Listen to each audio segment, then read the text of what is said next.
The Cubs got their first man, and I think there's more to come.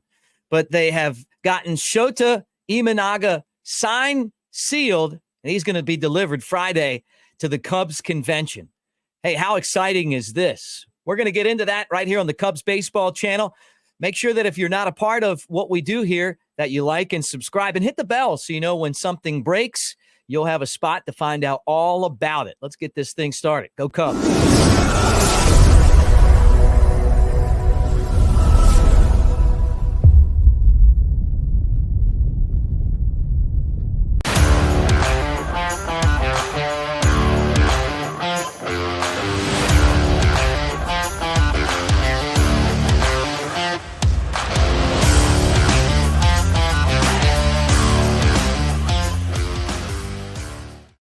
What do you say, everybody? Welcome to the Cubs Baseball channel. I'm Mick Gillispie on the socials at Broadcaster Mick. And it is great to have you here today to talk about the signing of Shota Imanaga. Yesterday, he went through his physical, passed with flying colors, and now he joins the Chicago Cubs. And they had to get the deal done, right? They had until the 11th to get the deal done, and they got the deal done the day before. But that's how this whole thing shook out. And what was really interesting was that it was supposedly down to 4 teams: the Red Sox, the Giants, the Angels, and the Cubs. Well, then the Red Sox were out of it. And then it just seemed like there were reports out of Japan that it was between the Giants and the Angels. So it looked like the Cubs were out of it. John Heyman on The Score talked about the contract that he got and that he turned down less guaranteed money to come to the Cubs. And that tells you that he obviously appreciates the culture, Wrigley Field, and the direction that the organization is going. And maybe even the city of Chicago in there as well, right? I mean, think about the deep dish pizzas and the Chicago dogs, right? Let's get into this signing, though, and who Imanaga is and what it means. Now, we've talked about this a lot. Left-handed pitcher out of Japan, a 2.80 ERA a year ago, and was a strike-throwing machine, a 29.2% strikeout rate, did that over 148 innings. And over the course of 8 years for the Yokohama BayStars, he was one of the best, earned run average of 318, a 64-50 record, and a guy who is known for his control. 30 years old. He's 5'10", 176 pounds. So he's not a big, overwhelming guy, but he's a pitcher that goes out there and gets outs. He can get the strikeouts, and obviously he knows how to take care of business on the hill. We saw him in the World Baseball Classic. He started the championship game against the United States and got the win for Japan as they won that over the U.S. last time around. What the Cubs did was they gave him a 4-year contract. It's worth $53 million guaranteed. There's options in there, and it could reach up to $80 million if they decide to go the entire way with it. There's also incentives in this contract. So he could get the $80 million. And he's betting on himself because he could have got the $80 million according to reports from another team out there. But he decided that he wanted to pitch for the Cubs. So that's really exciting. Now, the Cubs also have to throw almost $10 million to the Yokohama BayStars as a posting fee.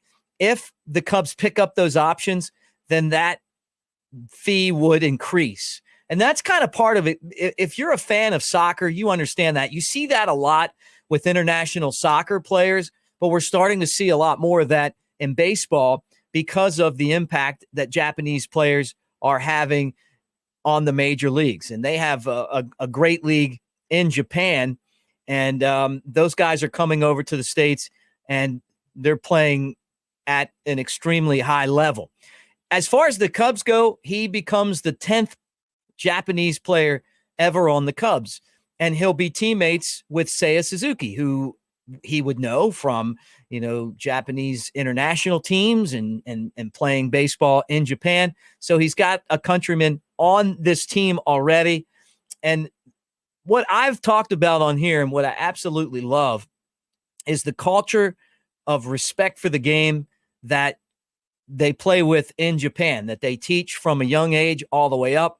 It's a great culture to have in the clubhouse, and it is really exciting to bring over a guy that's going to slot into the rotation, probably around that third spot for the Cubs.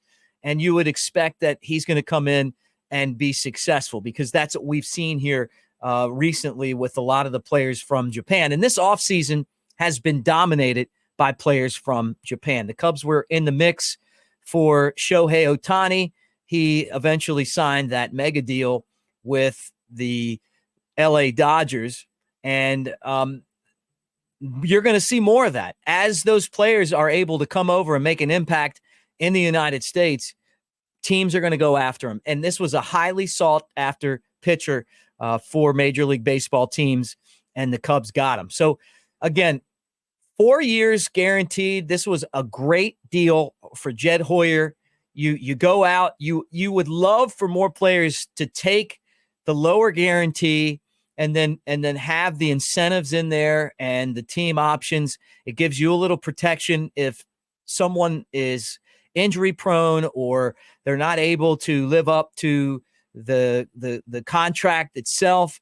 A lot of major league players would not take this deal, but it shows you how badly that Imanaga wanted to play for the Cubs, and also how confident he is that he's going to have success playing in Chicago. There is not a no trade clause in this contract from what I understand. And again, Friday at the Cubs convention, Imanaga will be introduced, and that in itself is going to be an enormous event for Cubs fans. So congratulations. Now, what does that mean for the Cubs rotation? Well, you would figure Justin Steele would be your number one. Jameson Taillon, despite last year's disappointing season, but decent finish, would be number two. Imanaga would be number three. Maybe Kyle Hendricks, number four. And then Jordan Wicks, number five, with Javier Assad fighting for a spot in the rotation. Ben Brown from the minor leagues, Cade Horton, when he's ready, gives you somebody else that could come in and get some outs. Drew Smiley, who was in the rotation last year, had a great start to the season and obviously was disappointed by his performance in the latter part of the campaign. Could the Cubs go after another starting pitcher? I think the answer is yes, but I'm thinking that more likely the scenario is that the Cubs go after some more offense. And we really feel like Cody Bellinger and the Cubs are a great fit, and that eventually that will happen. Other names that we've talked about constantly on here, Matt Chapman, Rhys Hoskins, and a lot of that would depend on if the Cubs get Bellinger, then what's their next move? Obviously, he plays center field or plays outfield or first base. So maybe that would kind of eliminate someone like a Hoskins, and then you would go and maybe get Chapman and have this steel defensive infield. I mean, can you imagine having Horner, Gold Glover, Swanson, Gold Glover, Chapman, Gold Glover on your infield? That'd be a lot of fun. Anyway, that's where we are right now. It's exciting. Just totally well worth the wait. The offseason was very slow after the hiring of Craig Counsell, but don't count the Cubs out. There's a lot more to be done before the start of spring training, but signing Imanaga is definitely one of those impact arms that a lot of us were hoping to see the Cubs get. Now, he's not overpowering. We've talked about that before, but you don't have to be overpowering to have success. And I think I've talked about that continuously on here. It's all about getting outs and winning games. It's not about strikeouts and velo. and shapes of pitches and spin rates. I mean, all those things are important. But if you're going to win baseball games, you want people that can go out there and get outs. And that's what we feel like Imanaga is going to do. I've heard experts say that they would slot him anywhere from number 2 in the rotation to a 4 and 5 guy, just depending on the different analyst or scout.